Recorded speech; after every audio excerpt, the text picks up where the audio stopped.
Bueno, continuamos sobre la conquista, los primeros pobladores de la América precolombina. Habíamos terminado el primer video sobre la huida de los vikingos de Calferne huye de Vinlandia porque los esquimales, asustados por el mugido de los bueyes, pues retornan armados y escapan. Ahora, hay una cultura precolombina anterior a los mayas, a los aztecas, a los incas, que se habla poco. Siempre se habla de los mayas, de los aztecas, que es el calendario, que es la cultura, pero los toltecas, hay otro nombre parecido, los olmecas, chichimecas, zapotecas, cicalancas, son las grandes tribus, culturas, podríamos decir, las grandes divisiones de los indios o de los aborígenes, mejor dicho, de los habitantes de América. Pero los toltecas, algunos datos interesantes sobre los toltecas, y es que practicaban la agricultura, trabajaban los metales. Los toltecas tenían un sistema cronológico, seguían los astros y establecieron un culto a un dios menos sangriento que los zapotecas y las otras eh, civilizaciones, por decirlo de algún modo. Recordemos que estas culturas mesoamericanas tenían el sacrificio humano como algo sagrado, como algo establecido, como algo importante, como algo obligatorio. De hecho, se sacrificaban prisioneros de guerra a sus dioses, a Chipotli se sacrificaban, a Huispotli, perdón, y se sacrificaban a Tlaloc también. Se sacrificaban prisioneros de guerra, pero no solo prisioneros de guerra, también se sacrificaban vírgenes y en algunos casos algunos niños. Pero los toltecas establecieron un culto a un dios menos sangriento, es decir, no sacrificaban con esa constancia y con esa fiereza, podríamos decir, o con esa crudeza. Establecieron los toltecas como capital a Tlachicacingo. Todos estos nombres indígenas americanos son nombres largos y un poco complicados. Los toltecas llegan al Anahuac, es decir, a esta región México, Guatemala, en el 684 a.C.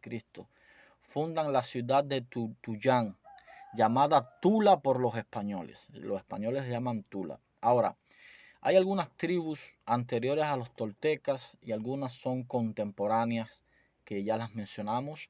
Están los olmecas, los zapotecas, los cicalancas y los chichimecas.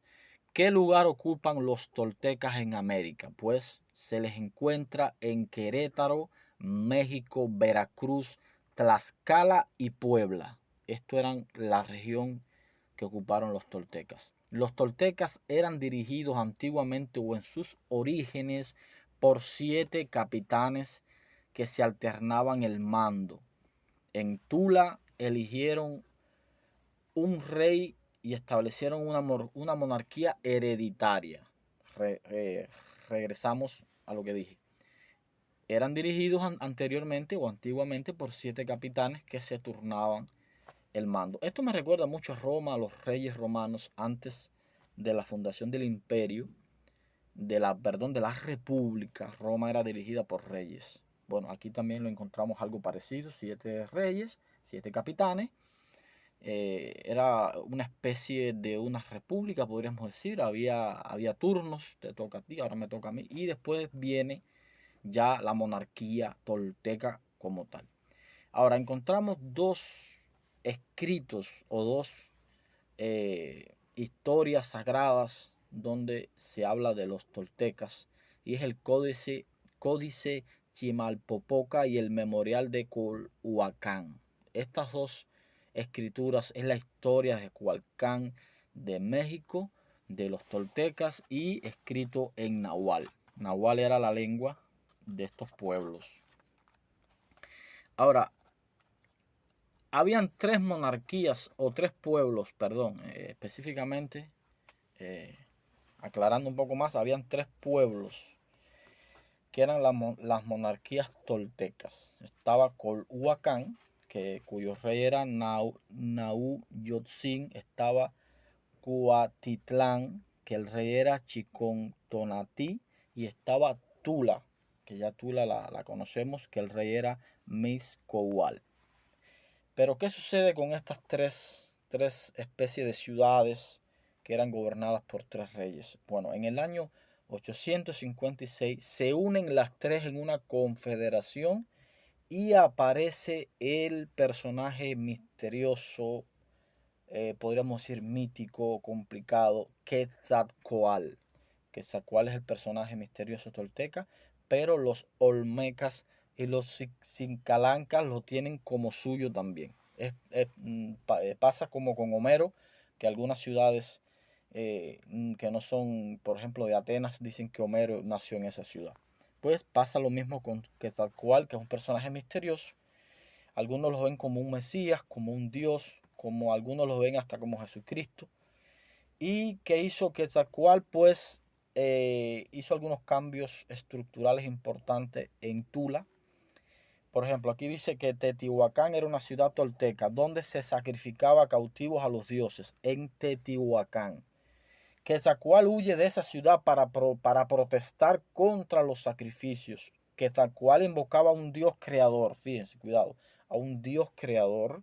Decía que en el cielo había un lugar llamado Omeyocán, desde donde Citlayaú y Citlayatonac distribuían los bienes a la tierra. Fíjense, él estaba en Teotihuacán, huye como protesta por los sacrificios humanos. Y cuando el rey de Tula muere, que se llamaba Iuitimal, Quetzalcóatl se ciñe la corona como rey. ¿Qué hizo entonces en Tula? Pues abolió los sacrificios de los chichimecas.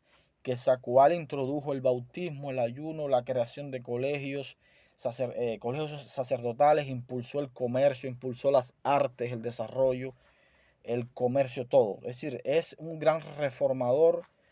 Podríamos compararlo como un Pericles en Grecia. Podría ser como Pericles en Grecia desarrolló la cultura, el arte, la ciencia.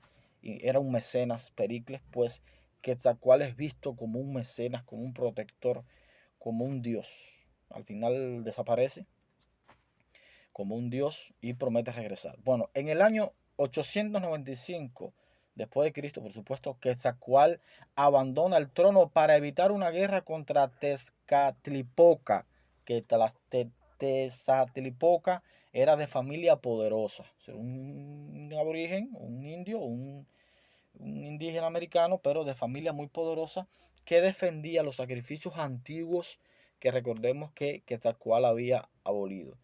Quetzalcóatl reinó 22 años, emigra a Cholula, recordemos, estaba en Tula, abandona el reino, abandona la corona, emigra a Cholula y en Cholula hizo exactamente lo mismo otra vez. Desarrolla el país, desarrolla la región, eleva la moral y las artes, reúne en torno suyo a los olmecas y desarrolla esa región también. Pero Tezcatlipoca se hizo rey de Tula y decidió atacar a Cholula para exterminar la doctrina de Quetzalcóatl. Quetzalcóatl vuelve a huir para evitar derrame de sangre, decide una vez más irse y profetiza que un día les volvería a gobernar y que vendrían hombres del oriente con espesas barbas y desapareció para siempre. Recordemos que esto es una profecía exacta de los conquistadores españoles que vienen a América. Ahora, el rey Nauyol pelea contra el invasor y Cholula recobra su autonomía, pero no se restablece la doctrina de Quetzalcóatl. Es decir, Nauyol pelea contra el invasor que quiso exterminar a Cholula, pero el invasor es echado, pero no se restablece la doctrina de Quetzalcóatl. Es decir, se vuelve a sacrificar seres humanos, niños y vírgenes a los dioses indígenas. Después de Nauyol vienen otros reyes, Matlacoal, Tizcuatzin, Umac. Umac fue un hombre piadoso que reinó en el 994 y al principio fue muy piadoso, muy correcto, pero se casó con una adúltera y esto no fue visto bien por los toltecas, pues en la cultura tolteca el adulterio se castigaba con la muerte de los dos cómplices. Y Topilzin gobernó bien los primeros años, es el rey que viene después de Umac, Topilzin, gobernó bien, pero mutó en un sensual y corrupto, y al final se comenzó a desmoronar el imperio, y el imperio tolteca terminó por el año 1060 o 1070 después de Cristo. Es decir, esta más o menos es algo sobre los toltecas, que es una cultura olvidada de la que se habla muy poco. Siempre hablamos de mayas, aztecas e incas y olvidamos a los toltecas y la historia de Quetzalcóatl como un rey mítico, legendario. Hay mucho de mito y mucho de realidad en la historia de América.